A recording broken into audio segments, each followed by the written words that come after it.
Well, hello everyone. It's me, Miss Linda, for your Grow Lacrosse video lesson.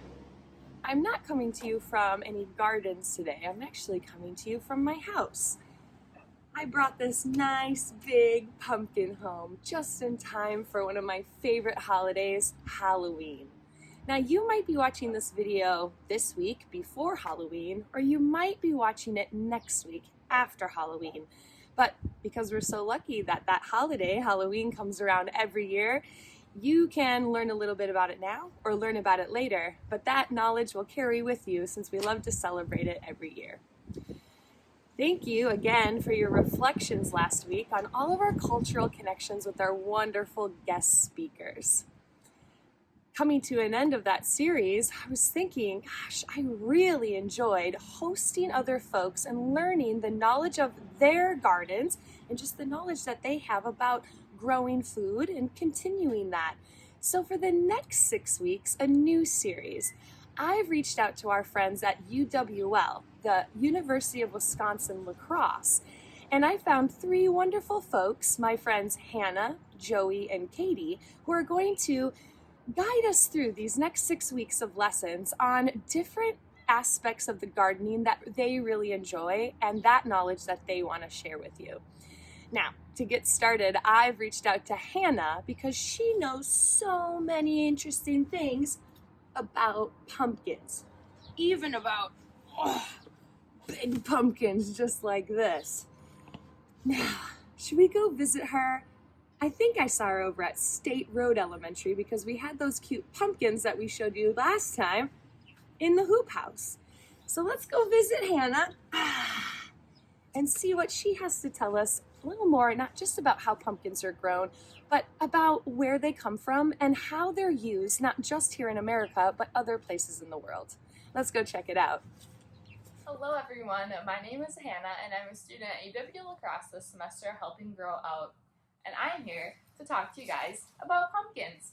As the weather's gotten colder, we've had to say goodbye to some of our favorite fruits and vegetables. However, it's exciting because we get to welcome new ones. I'm here at the State Road Hoop House to get a closer look at some of the gardens and how our pumpkins grow. Did you know that pumpkin is a type of gourd? Gourds are fruits and vegetables that grow on lawn vines, as you can kind of see in our garden here. The fruits and vegetables also come from a blossom. And pumpkins, these blossoms are orange-yellow color, but they can also be a white color. From the blossoms, it then turns into a fruit or vegetable like our pumpkin here. Can you think of any other fruits and vegetables that might be a gourd? Remember, they grow on lawn vines and come from a blossom.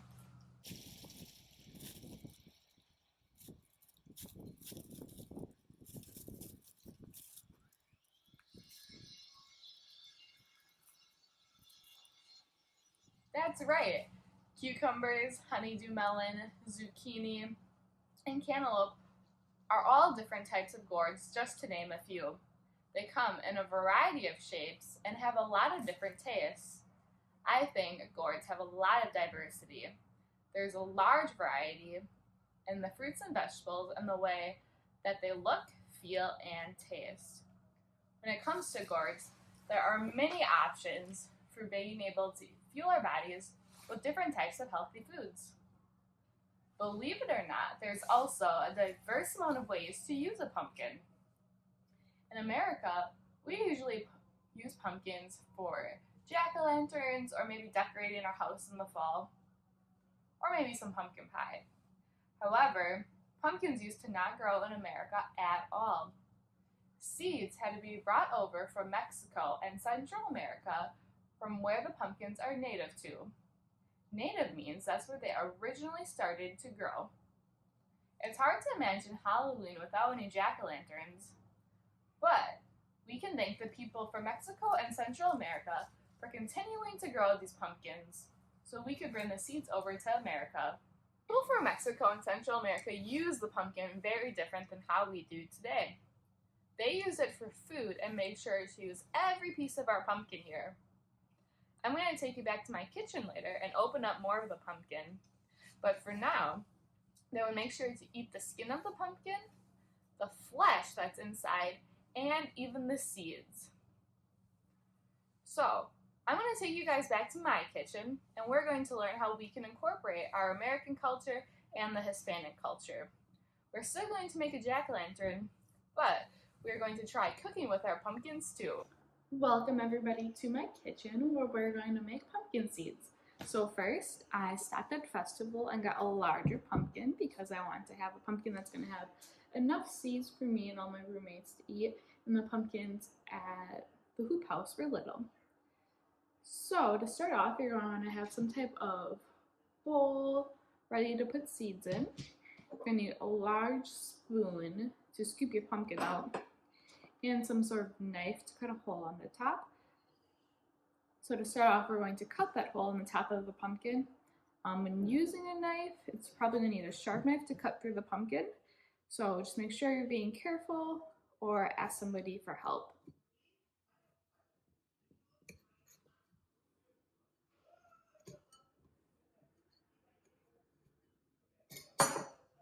Once you have that hole in the top of the pumpkin, you're going to pull out the top, and as you can see, we already have some seeds that were connected to the top of the pumpkin there. You're going to want to pull these seeds off and save them in that bowl that you had ready from before.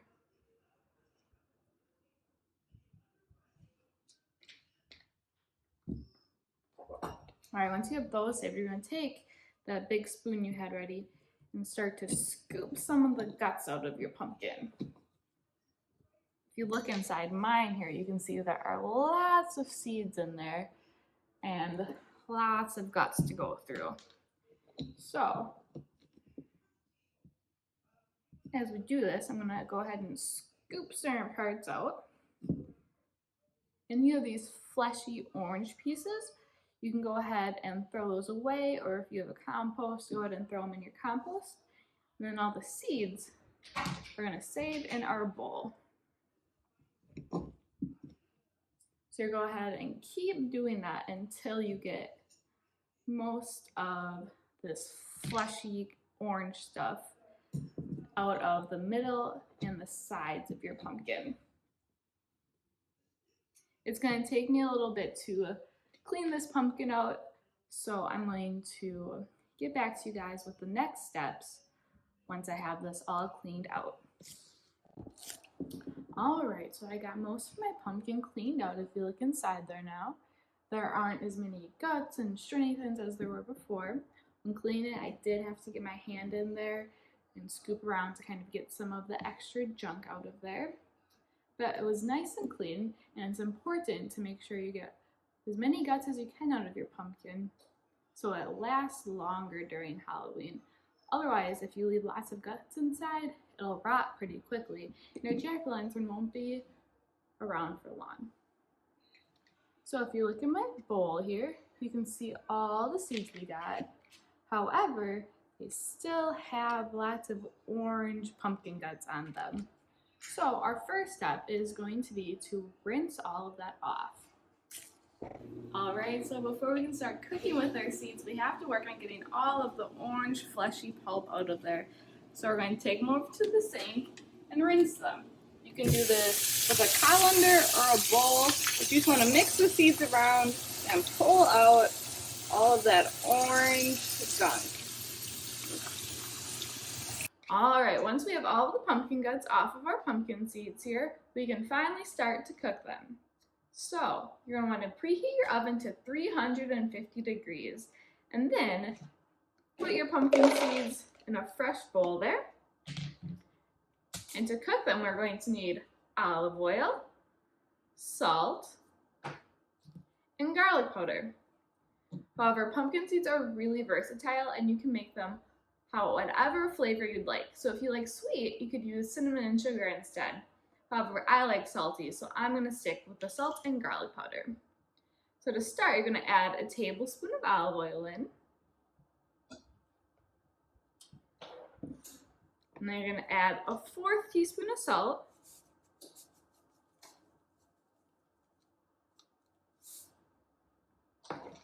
And then a 1/4 teaspoon of your garlic powder.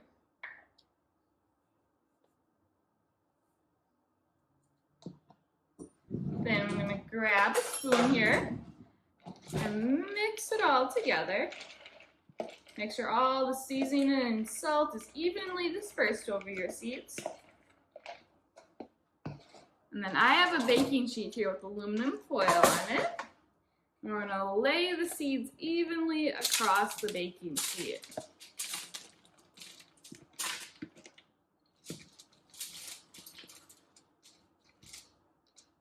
Once our oven is preheated, I'm going to stick the seeds in there for about 30 minutes.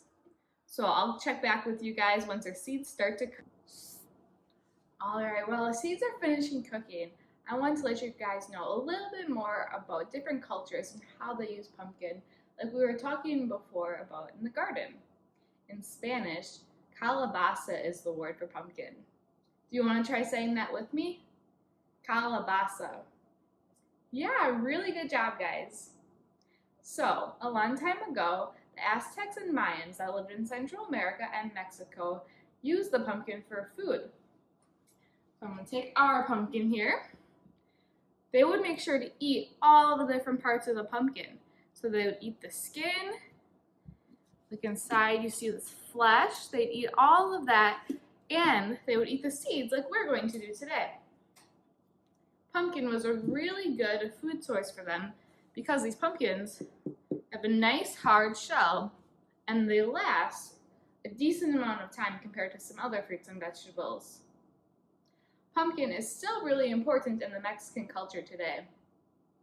They use it to celebrate on their Day of the Dead celebration that comes up November 1st and 2nd. On the Day of the Dead holiday, or Dia de los Muertos, it's believed that the souls of the dead are allowed to return and visit their families. It's a lot of fun with a lot of joy and different celebrations that include making decorations with tissue paper, lots of singing. They create altars that are really colorful to represent their family members that have passed away, and lots of yummy food, including sugar skulls and our pumpkin.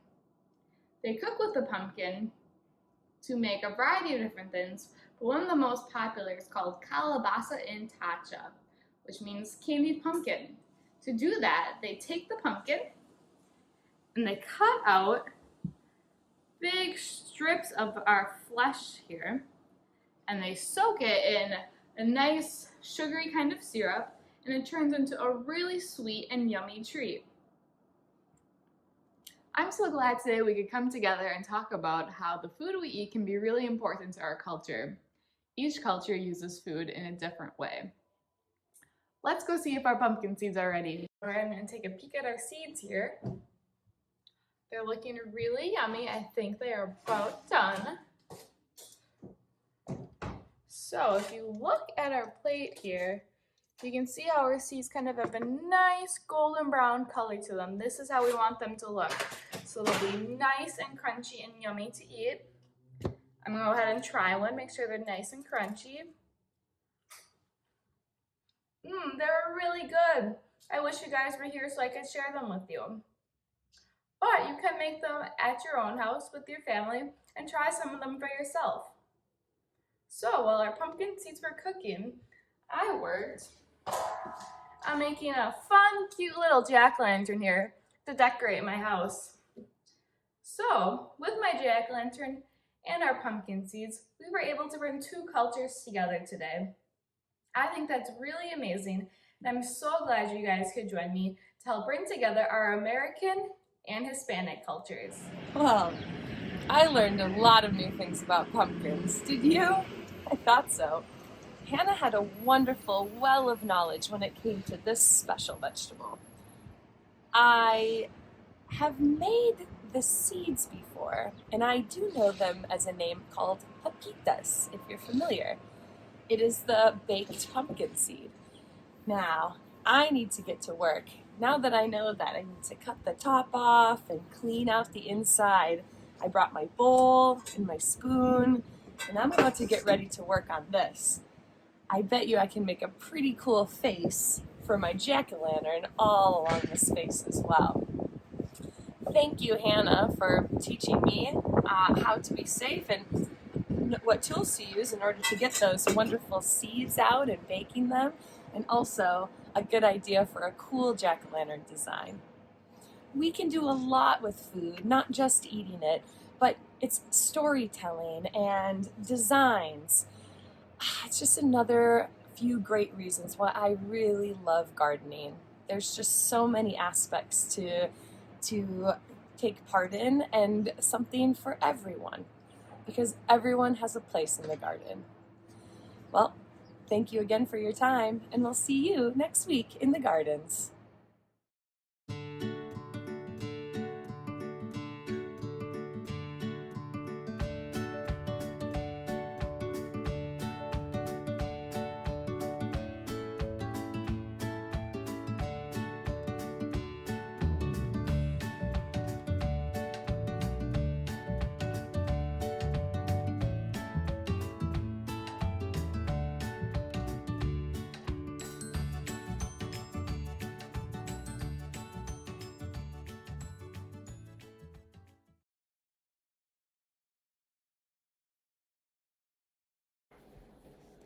We would like to acknowledge that Grow Gardens occupy the traditional, ancestral, and contemporary lands of Indigenous people.